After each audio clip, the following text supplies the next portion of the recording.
Ladies and gentlemen, thank you for joining me today. As we stand at a crossroads in history, we face a moment of critical importance. We live in an age where the values that once guided us toward greater freedom, knowledge, and justice seem to be fading into the background.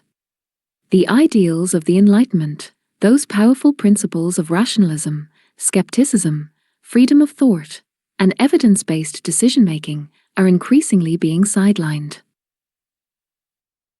But what are the consequences of abandoning these values? What happens when we stop questioning and stop reasoning, when we let emotions and bias take the lead? Look around us today. Emotional appeals, tribal loyalties, and polarized perspectives cloud the clarity of reason. And if we are honest, we must ask, are we becoming so comfortable in our echo chambers that we no longer challenge our assumptions? In the Enlightenment, thinkers deeply believed in reason as the primary tool to understand the world.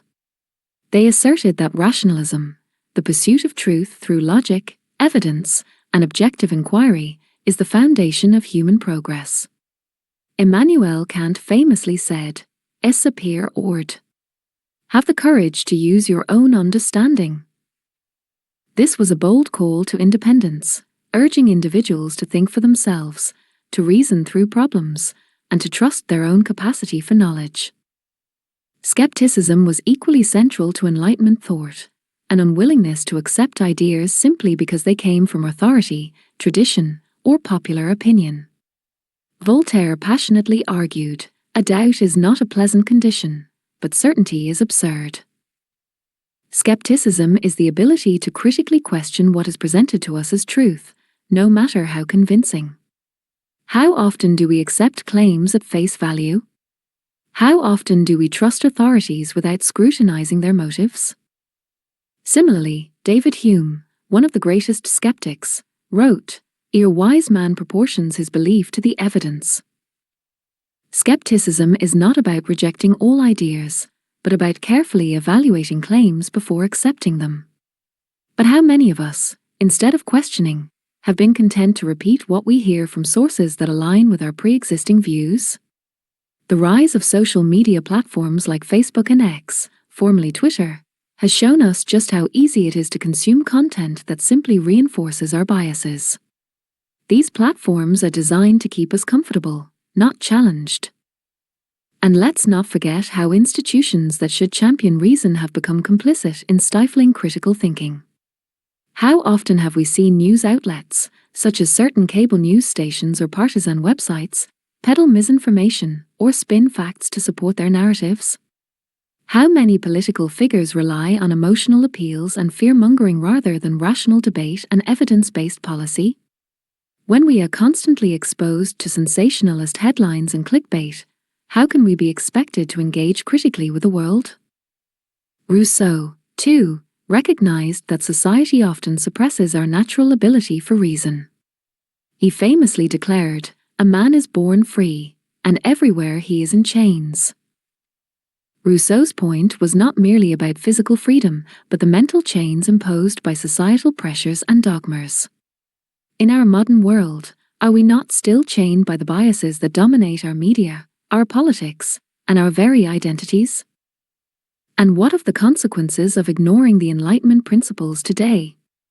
Have we not seen how the rejection of reason and evidence leads to dangerous outcomes? Look at the way climate change denial has taken root in some political circles, despite overwhelming scientific evidence.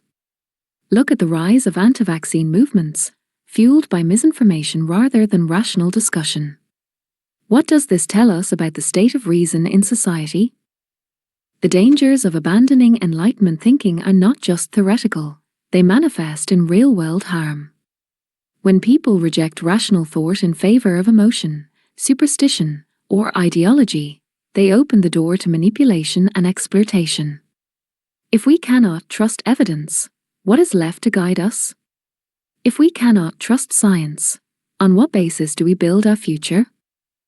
But this decline of critical thinking is not just a problem for others. We, too, must look at ourselves and ask, have we allowed our biases to guide us more than reason? Denis Diderot once said, We are all inclined to judge ourselves by our ideals, others by their actions."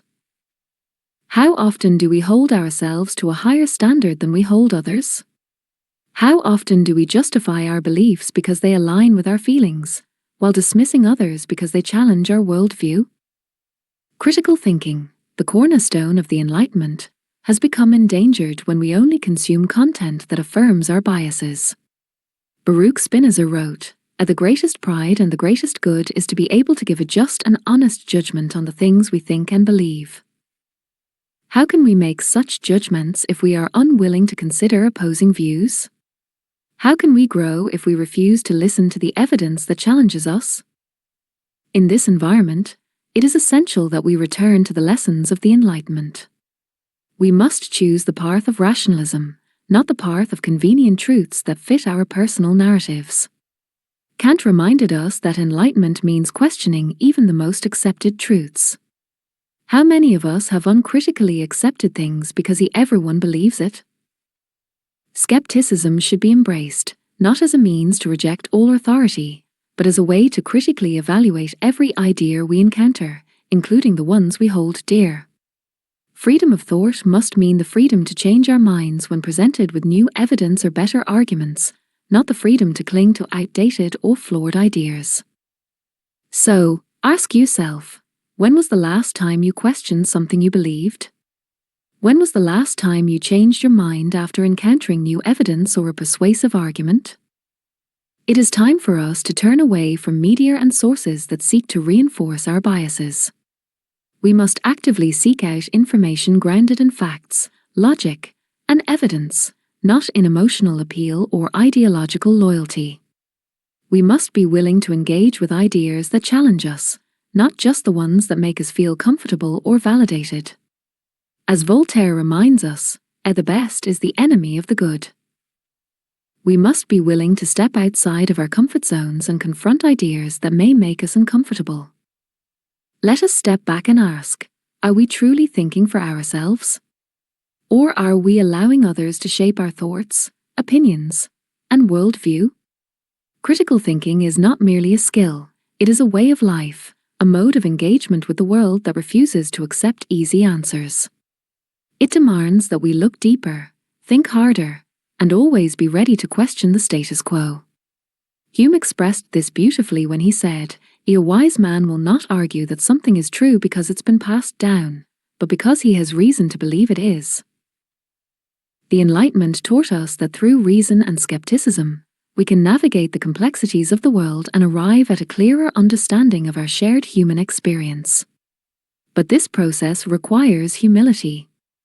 We must acknowledge that no one has all the answers, and that truth is not static, but a living, evolving pursuit. Let us return to the ideals of the Enlightenment, where the search for truth is not just an intellectual pursuit, but a guiding principle for all of our lives. The task before us is to reclaim the freedom of thought that empowers us to challenge assumptions, reject misinformation, and move forward with clarity, compassion, and wisdom. As we confront the divisions and challenges of our time, let us remember that the Enlightenment was not about blindly following anyone, whether that person was a philosopher, a political leader, or a media figure. It was about thinking for ourselves, guided by reason, evidence, and a commitment to the truth. Thomas Paine reminds us, the greatest remedy for the ills of society is the exercise of reason. Only by upholding these values can we build a society where reason, justice, and human dignity prevail. Thank you.